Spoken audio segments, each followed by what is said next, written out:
Kahit sobrang init ng panahon nga pala dito pero ito pa rin yung naisipan kong lulutuin. Para naman ay ulam namin sa tanghalian, magluto nga pala ako ng tinulang manok. Hindi man siya kumpleto sa recados pero sobrang sarap din naman ang aking niluluto. Hello mga kakabs, ito na nga pala yung aking unang sangkap ng aking pagluluto.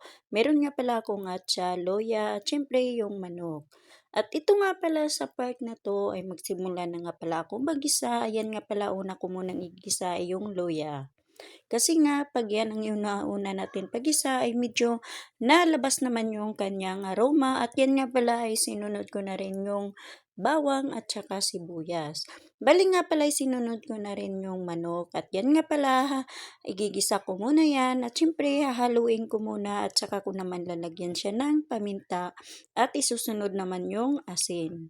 Ayan nga pala sa aking pagluluto dyan kahit sobrang init ng panahon dito kasi nga summer na summer pero ito pa rin yung naisipan kong lulutuin. At yan nga pala nilagyan ko na lang din siya ng magic cubes at syempre kunting patatas lang.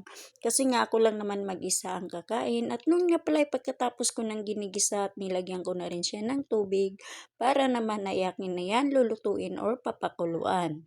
Habang ako ay meron akong ginagawa o diba meron din akong sinasalang.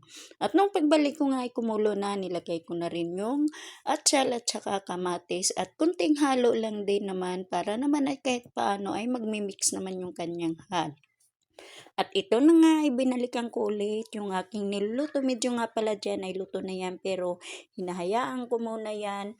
At yan ay nilagyan ko muna siya ng sili at sinunod ko na nga pala yung gulay.